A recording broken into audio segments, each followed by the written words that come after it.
If you're visiting Olympic National Park this year, here are 5 things that you'll definitely want to know before you go.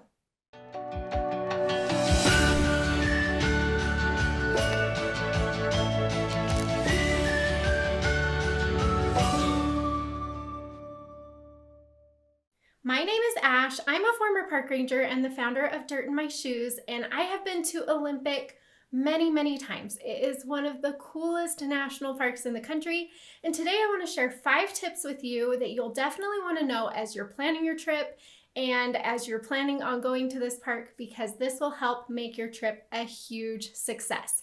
So let's jump in. Number 1, Olympic is a huge and complex national park. And we'll get into this a little bit with the other tips as well. But overall, that's the most important thing that you need to know before you go, because that's going to affect how much time you're spending in your car to get from place to place.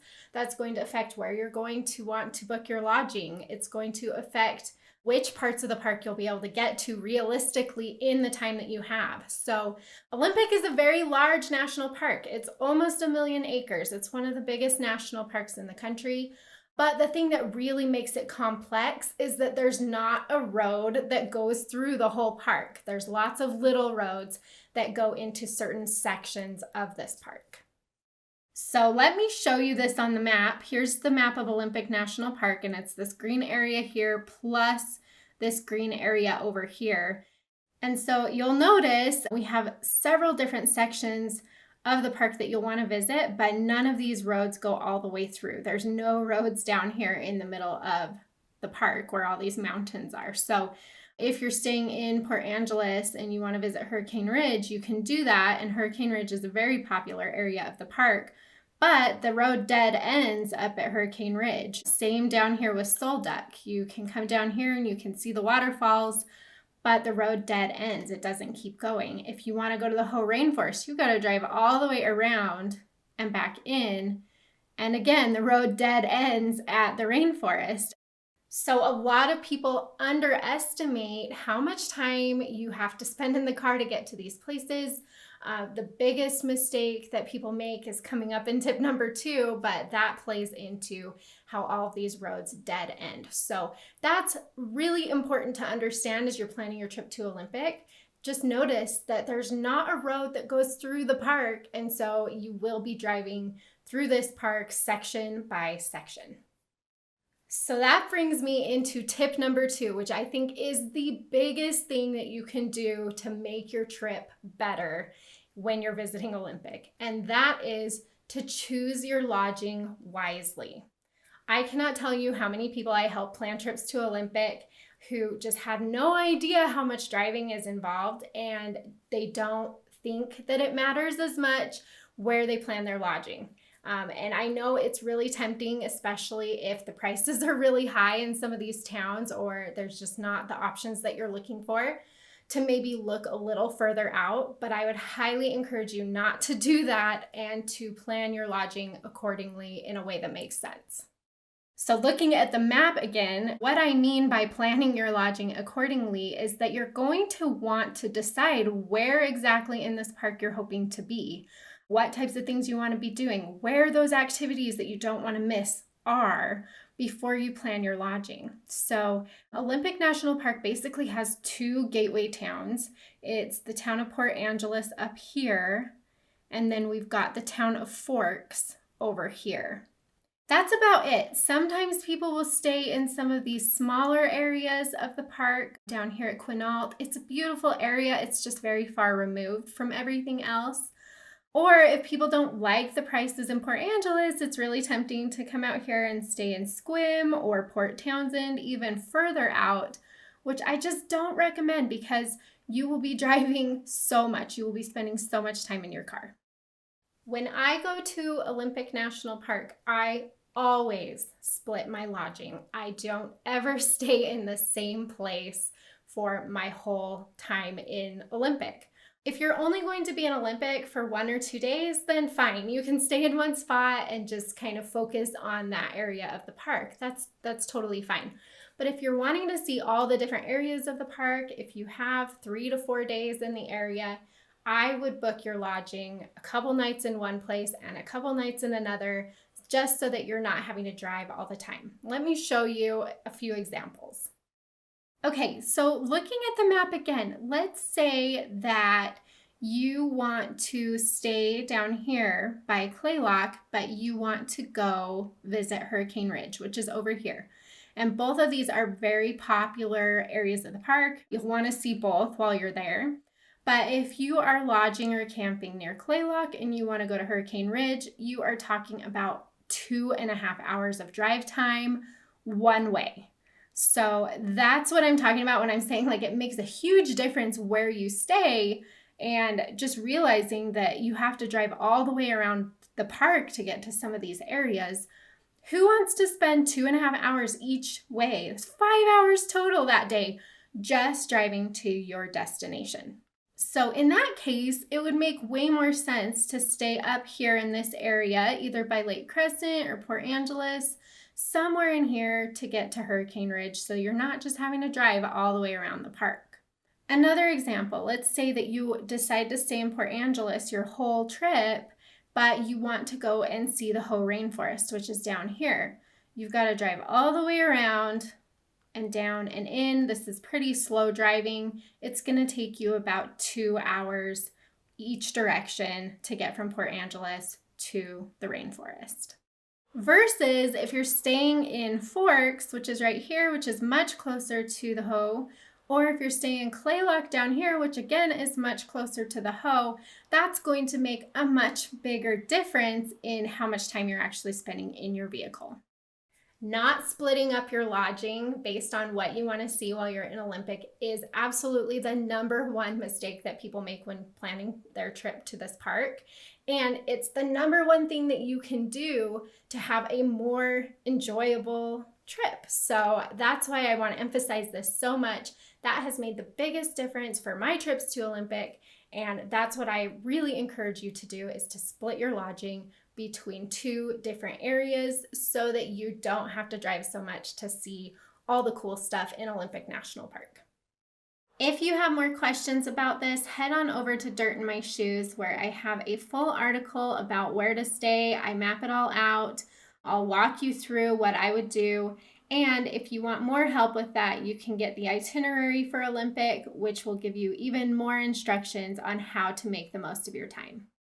Number 3, Olympic is very crowded. This national park sees millions of people visiting each year. It stays really busy, and it's a huge national park. But again, because there's all those side roads going into the park, it makes the park feel even busier because everybody's kind of, pushed into these areas and with nowhere else to go. And so it creates a lot of issues as far as overcrowding and just how busy this park actually feels. Your timing in Olympic National Park is everything, because when you're going through these entrance stations and when you're trying to get to these areas, it is very common to have an hour to an hour and a half wait at the entrance station, because they will make you wait until people clear out before they'll let you in. So it's kind of like a metered entry for a lot of these entrance stations in Olympic National Park. This can really ruin your vacation, because if you're going to, let's say, the Hoh Rainforest and you get there at the wrong time, you are on a very narrow road just waiting for people to leave the Hoh so that they open up the parking spaces so that they'll let you drive in. I have been there when the line has been an hour and a half to 2 hours long just to get in and hope you can get some parking. When it comes to crowds in Olympic, there are a few things that you can control. You can control when you're trying to go through these entrance stations and when you're trying to go sightsee. You can control the time of day that you're hoping to be to these busier spots. You can control some off the beaten path options that you can add in during the busier times of day so that you're not just waiting in lines to enter. And you can control where you're staying so that you can get to places more easily and quicker than everybody else. So there are a lot of things that you can do to mitigate these crowds in Olympic. But if you're not familiar with the park and you're not sure when to be where, that's where I will come in and help you. This Olympic itinerary on dirtandmyshoes.com is exactly what I do when I go to the park. It's an hour by hour schedule. I will show you when to be where, how to navigate through this park, where to stay, where the best places are to go during certain times of day. All of that is here in this Olympic itinerary. And so if you need any extra help with this, or if you're worried about the crowds, definitely check it out. The fourth thing you'll want to know before visiting Olympic is that this national park is seasonal, but not as much as the other Washington national parks. So you can be a lot more flexible when you're visiting Olympic versus if you're trying to get to all three Washington national parks and you want to go see Mount Rainier or you want to go to the North Cascades. You're going to want to plan your trip around those other two parks because they are much more seasonal than Olympic. Olympic's pretty forgiving. You can get in here most of the year. They do try to keep a lot of stuff open. And so this park is seasonal, but it's not too bad. June through August is the high season in Olympic. That's when most people are going to visit this park. That's when you can get to everything. The weather is a little bit more agreeable generally. So if you really want to see Olympic, all of it, get to everything, that's a really nice time to be there. If you're wanting to go to the beaches, those stay open year round. You can go down to Claylock, you can visit those beaches at any time really. And so that's a really good option if you want to go during the off season. You'll want to focus your time more on the beaches and rainforests. The rainforests are also good year-round. However, they do get the most rain from October through March. So if you want to see the rain in the rainforest, that's a really good time to come. A lot of times during the summer months, those rainforests dry out a little bit more. They're not as lush and green. And so that also is another good reason to visit Olympic, maybe a little bit more in the off season if you can, if you want to experience what it looks like in a rainy rainforest. And then you can still go to the beaches as well. If you're visiting outside of the summer months, the place you'll have the most trouble getting to will be Hurricane Ridge. Hurricane Ridge is a mountainous area of Olympic. It takes you up into those beautiful peaks, and there's some good hiking up there, stuff like that.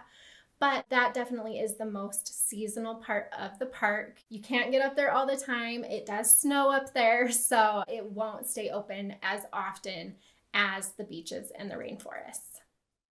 However, they do usually try to keep Hurricane Ridge open on the weekends during the winter. You can actually ski and snowboard and sled up here, but it is definitely much more weather dependent.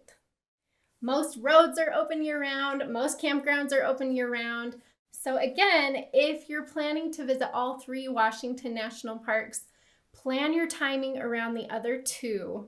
Make sure that you're there for those other two when things are open. And then Olympic, you can absolutely make it work most of the year. And the fifth thing you want to know before visiting Olympic National Park is that this national park is one of the most diverse national parks in the country.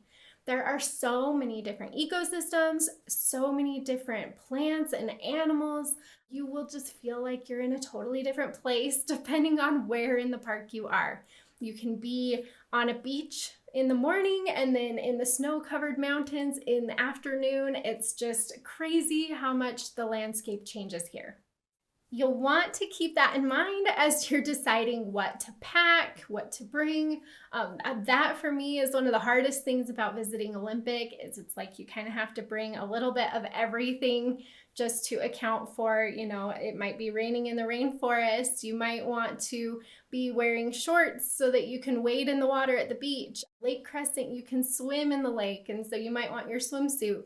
And then you'll get up to Hurricane Ridge and it might be really cold and windy and snowy and you might want your coat. So packing for a trip to Olympic can be a challenge just because it is such a diverse place. So I really recommend bringing layers, making sure you have kind of something for every type of weather, because as you move through this park, you will encounter lots of different weather patterns, lots of different temperatures, and that's really, to me, what makes Olympic so much fun.